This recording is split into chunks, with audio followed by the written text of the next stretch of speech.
Olá amigos, sejam bem-vindos a mais um vídeo do meu canal. Eu sou Lucas Knaip. Vamos falar sobre o Atlético Mineiro que venceu o Alianza Lima por 1-0 e conseguiu basicamente ali colocar-se numa situação muito confortável para passar a próxima fase da Libertadores, né? O Atlético começou mal a fase de grupos, perdendo as duas primeiras partidas para o Libertad em casa e depois para o Atlético Paranaense na Arena da Baixada. E assim, eu lembro na época lá que a situação era complicada, mas havia tempo para se recuperar. E é o que o Atlético faz: 3 vitórias consecutivas, ganha as duas do Alianza Lima, ganha de virada do Atlético Paranaense. E assim, hoje foi uma atuação ok. Assim como tinha sido a atuação contra o Cruzeiro, depois daquela eliminação vergonhosa para o Corinthians, e que o Atlético, depois de uma ótima sequência, jogou muito mal. É um time que obviamente sentiu o baque e tá querendo vencer, mesmo que seja assim, naquele detalhe, entende? Não precisava ser uma vitória convincente, é só conseguir os 3 pontos, né? Conseguir o objetivo da maneira que for necessário. E a maneira que o Kudê encontrou foi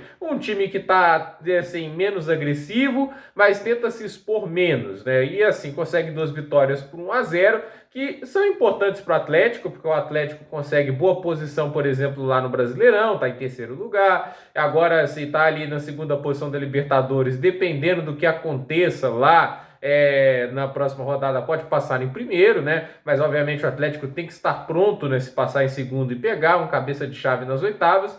Fato é que assim, o Atlético Mineiro, acho que daqui para frente pode talvez ficar um pouquinho mais ousado, tentar um futebol um pouquinho mais agressivo, como estava sendo antes da eliminação para o Corinthians, em que o time era mais propositivo, né? Não era um time que estava assim marcando um gol e com medo de levar um empate, como aconteceu. O fato é que o Atlético sentiu o baque, né, depois daquela eliminação, e o Kudê tentou jogar pelo resultado para conseguir esses pontos e tirar um pouco do peso das costas. E acho que ele consegue, né? Pode não ter sido bonito, incrível, né? A única coisa bonita nesse jogo foi o contra-ataque e essa belíssima camisa dourada do Atlético. Essa daí é até dá vontade de comprar, mas eu tenho que fazer minhas economias aqui, né? Porque ela realmente é linda demais. Mas assim, o Atlético, assim, em termos de futebol, não fez um jogo muito legal, não, né? Acho que ainda tem coisas interessantes do trabalho do Kudê. Acho que o time gira bem a bola em campo, né? Ele tem uma maneira interessante de conduzir a bola até o campo de ataque. Isso é uma coisa que eu gosto bastante, mas é aquela história, sem tanta intensidade, sem tanta velocidade na armação. Eu acho que o Atlético pode fazer coisas melhores do que fez essas últimas 2 partidas,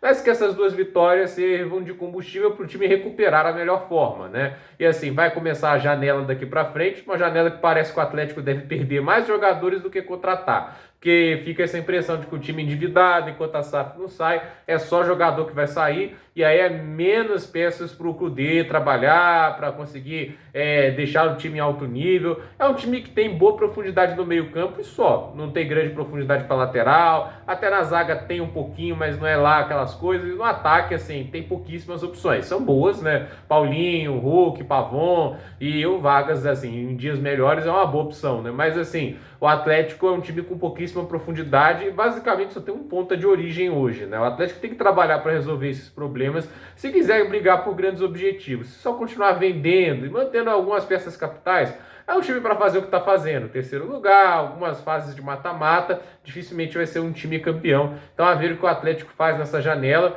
porque assim, tudo indica que passa para a próxima fase. Tem que garantir os pontos contra o Libertad, um empate o garante, uma derrota por 1-0 também, mas se conseguir vencer, joga pressão para o Atlético Paranaense e pode passar em primeiro na fase de grupos da Libertadores. Vamos lembrar que na Libertadores, como que funciona? Os primeiros colocados enfrentam o segundo sem nenhum tipo de restrição, não é igual na UEFA que a restrição, por exemplo, para times do mesmo país. Tem tanto brasileiro que não dá para fazer isso agora na Libertadores, né? Então, assim, o Atlético pode enfrentar, inclusive, o próprio Atlético Paranaense, mas pode enfrentar um Palmeiras, pode enfrentar um Fluminense, pode enfrentar um time muito complicado, muito carne de pescoço logo nas oitavas de final. Por isso, o Atlético, assim, de preferência, tem que passar em primeiro e tentar jogar a pressão para cima do Atlético Paranaense. A ver como o time vai ser conduzido até lá, o quanto que o time consegue ganhar de desempenho até esse jogo contra o Libertad, a ver se conseguiu virar a página da partida de abertura da Libertadores, onde foi derrotado por 1-0 e teve talvez sua pior atuação na competição até agora, né? Porque contra o Atlético Paranaense o Bento salvou demais